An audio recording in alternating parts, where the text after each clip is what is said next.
Welcome back. Thanks very much for staying with us. Now we're going to jump straight back in. Madam Zumu, do you think that the nature of discussions here will truly tackle the underlying problems that have led to the carbon emission levels that have got us to this point? The fact that economic systems have always favored the interests of more developed nations, of the rich, be they individuals, be they communities, be they corporations.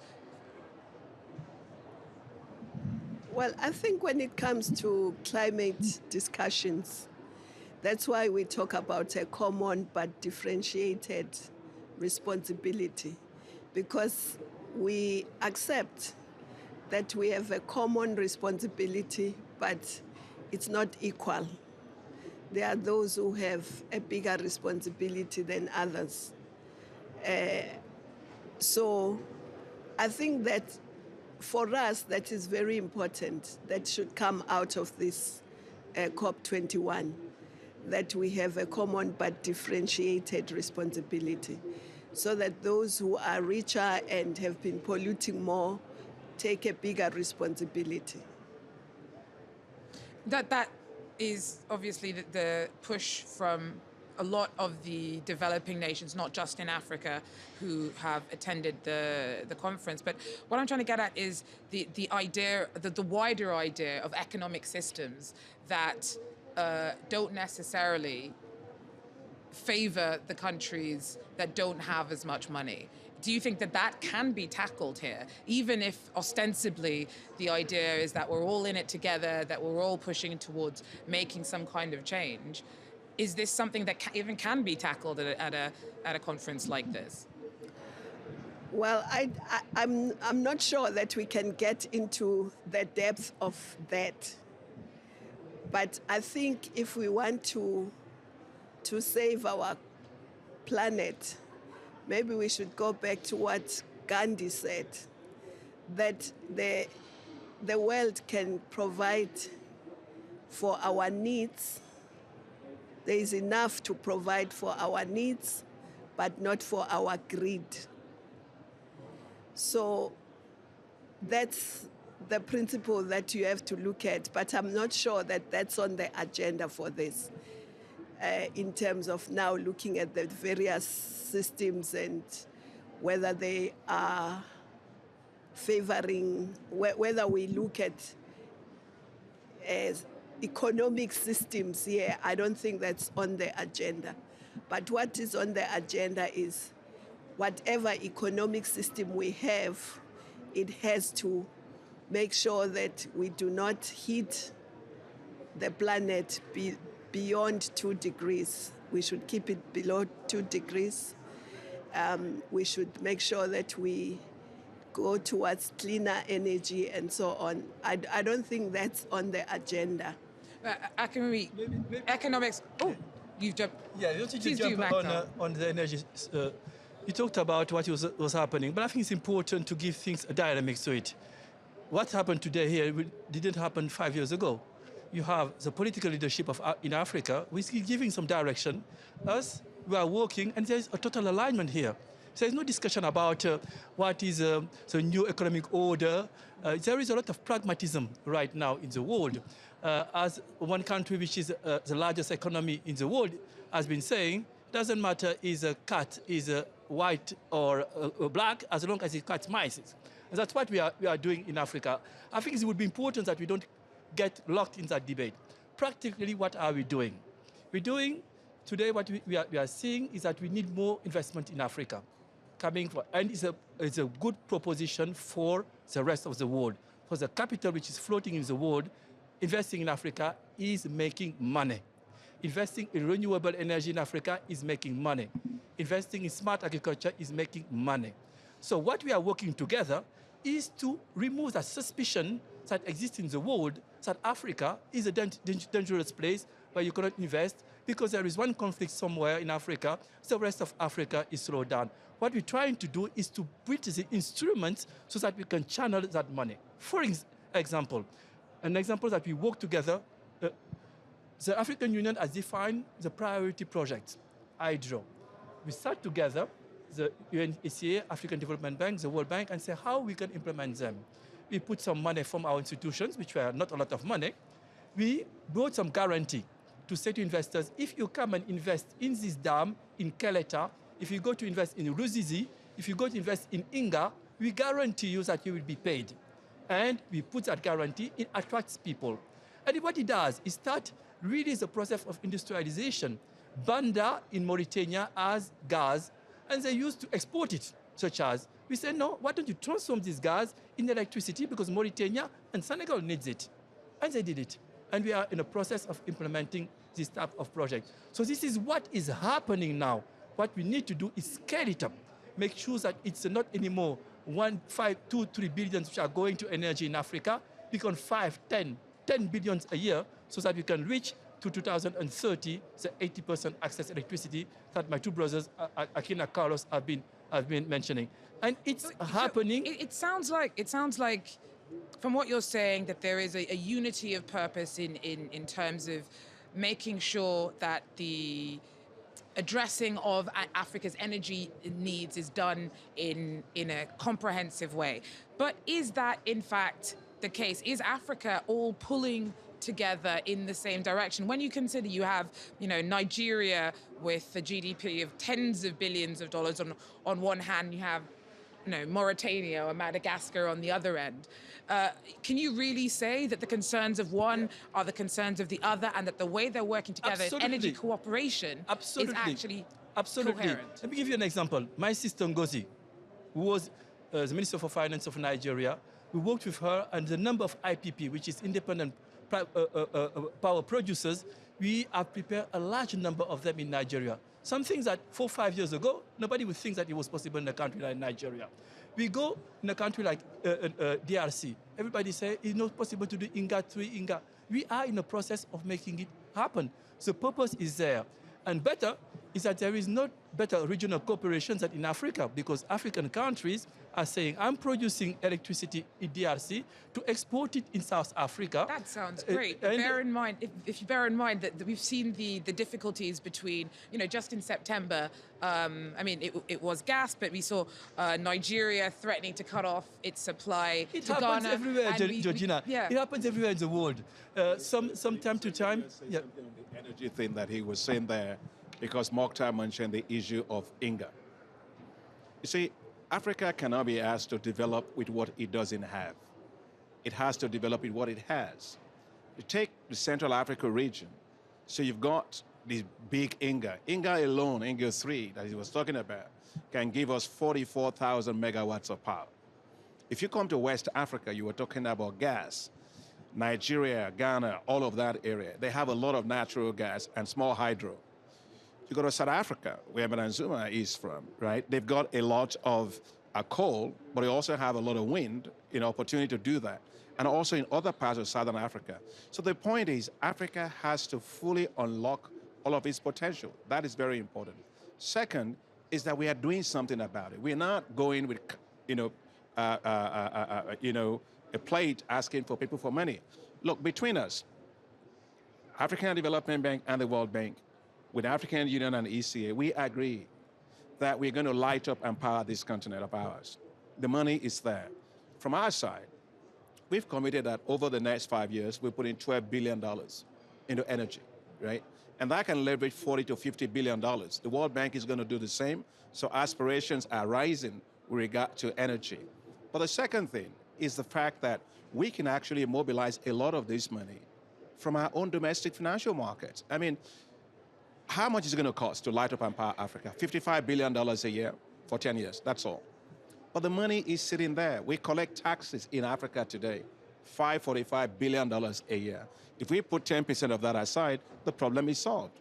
Madam Zuma has been, working from the African Union, pushing against illicit capital flows. $60 billion that we lose a year, if we got that and we put that into energy, is solved. The point that we're trying to make here is this. We are not here in Paris to beg for money, right? We're here to say that we have the resources, we have the leadership, we have the commitment to solve Africa's problem. The only thing we are saying is that there's quite a lot of our population that are vulnerable in an era of climate change. And so those that are polluting more and growing more, have to make sure that they reduce. If you have a fat person and a thin person, right? They both have weight problems, right? But their solution is not the same. Somebody has to gain weight and somebody has to lose weight. The polluters, big polluters, have to cut down massively because we are suffering more. But we have to invest that give ourselves the opportunity and a fighting chance. Carlos here is our big expert when it comes to industrialization. And he will tell you that you can't industrialize because you have no power, right? If you can't industrialize, you can't create jobs, and everybody jumps on boats and goes to Europe. So what we've got to do is mobilize our own resources domestically, be on top and in charge of the agenda, but make sure that those that pollute don't put us in a situation where we constantly have to spend most of our money adjusting to their own problems. I think that's what we're saying here. Apart from the money, apart from the fact that you think that Africa has enough domestic funding, if it was channeled properly, to kind of really to continue getting the job done. Energy, climate change, none of this is in isolation. It is within the context of a huge continent that has a variety of other issues affecting change within varying nations. How can your various institutions impact, for example, political instability that may put off investors, the problem with corruption, or at least the perception of corruption that may undermine whatever funds, either domestically or externally, that may be being channeled towards the electrification of the countries and the continent? Let me pick on those points. But before I do, just to complete what Akim was saying, it's very interesting for us to remember that 30 years ago, China had a per capita that was lower than Africa average. And it's very difficult for us to realize this was even possible. But that's the reality 30 years ago.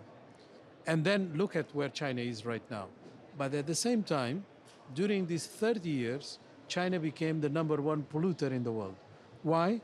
Because the Chinese are rich and they are consuming so much that they are polluting more than everybody else? No, because they became also the factory of the world. So all the pollutants that comes from industrialization, old-fashioned way, went to China. And now they are in the account of China. But in fact, that account is not because China alone has benefited from these investments. It was because the world has delocalized from developing countries their polluted type of industrialization into China and others. Of developing now, nations. Right. Labor costs in China are rising. So a lot of that is going to be delocalized again. Where? Partly to Africa. Do we want to do the same mistake? No, because today we have options that were not available 30 years ago. The costs of renewable energy are completely different. So the mix can be very different. And we have to look into the African market as well. I think we have to keep making the point about climate justice, but at the same time, we are not begging. We are saying that we move on. We have the possibilities of really leapfrogging in so many fronts. And in each one of them, it's for the benefit of the world, as Madame Zuma was saying. It's not just for us. I'd very much also like to get back to that, to the point I raised about other factors influencing the delivery of the electrification of the continent. There are 100 million Africans affected by conflict. In India alone, there are 100 million people affected by conflict, with Kashmir, Naxalite conflicts, and the border with Afghanistan. Do anybody talk about the conflicts that are affecting these locations in India? No, we talk of India as a star performer. But nobody talks about the 900 million Africans that don't have conflict. We only talk about the 100 million. But India is one country. Africa is a continent. So it should have been in favor of India, not in disfavor of India. And yet, Africa has better indicators than India. It has a large part on international trade. It has a higher per capita. It has higher internet and telephone penetration. And yet there are more Indians than Africans. So if there was something in disfavor of Africa, would have been the fact that we have 54 entities and they are one. So they should have been ahead, but we are ahead. So why is it that this perception issue, and this is just one example, I can give another one on corruption. The corruption is very present in Africa, and each and every slice of corruption in Africa is going to destroy opportunities. So let's not take lightly the issue of corruption. We have to fight it in all fronts and with determination. But is this an African phenomenon? Is corruption African? No, not at all. So but this why is it this that is the concern of the I agree. organizations around this table? I agree, and what but can you do to affect and react to it? It's the issue of de-risking. It's the issue of de-risking. Behavior associated with Africa is very much marked by perceptions that are beyond reason. Not that they are completely displaced, but they are beyond reason. They are exaggerated. And they are taking Africa into a mold that is not compatible with the opportunities that are offered by the continent. This is basically what Maktar was saying. I don't want us to focus on problems of Africa. I think Mokhtar was saying that in the beginning when he was talking about the importance of Africa in terms of foreign direct investment. Let's look at some of the opportunities that we have. Just hold on. Okay. Take the case of agriculture, for example, right? You've got 9 billion people in the world by 2050 that have to be fed, right? But 65% of all the land to do that is not in Asia, it's not in Latin America, it's right here in Africa. So Africa must become a solution to how you feed the world. And we're going to do it in a way where we take agriculture as a business, climate resilient agriculture, that allows us not to degrade our environments while intensifying and being able to feed the world. Take the current situation that people talk even with regard to our youth population, right? You get a sense that, oh yeah, you got a lot of people that are migrating towards Europe, and it gives you a sense as if all of Africa's youth are migrating towards Europe. Absolutely not. You take a look at Africa today. You've got lots of young people that are going into ICT parks. I was in Rwanda recently. Young people that have those ICT parks, they have them in Kenya, that are doing so much that. Take a look at the African artists. See the amount of innovation and creativity that you have on the continent. Take a look at our potential for trade. Madam Zuma will tell you very well, because she was there, with regard to the East Africa community, the Southern Africa community, but also with regard to COMESA, Common Market for Eastern Central Africa. $1 trillion market that is just opened up just like that. That's what we want Africa to be. A place where we are investing in infrastructure. That is undoubtedly what Africa is. However, can you ignore the realities of some of the problems? It's not about not focusing on it. But you see, the thing is that the narrative of Africa should not be a problem narrative. It should be a narrative around the opportunities of Africa and how we are adjusting to that. I just think that sometimes Africa is put in a hole and people just talk about the fact that we just have, problems. No, we don't have. We have huge amount of opportunities. If you're investing today in terms of foreign direct investment to Africa, it's roughly about $64 billion that is coming to Africa. Africa is still the place to invest in. The population and the best return on investment. This is a place where we are investing massively in power. We're going to do that, on infrastructure, on ports, in integrating our continents. We want you to know that even though the rest of the world have some challenges, but they're not painted like that. Carlos was talking about the issue of corruption.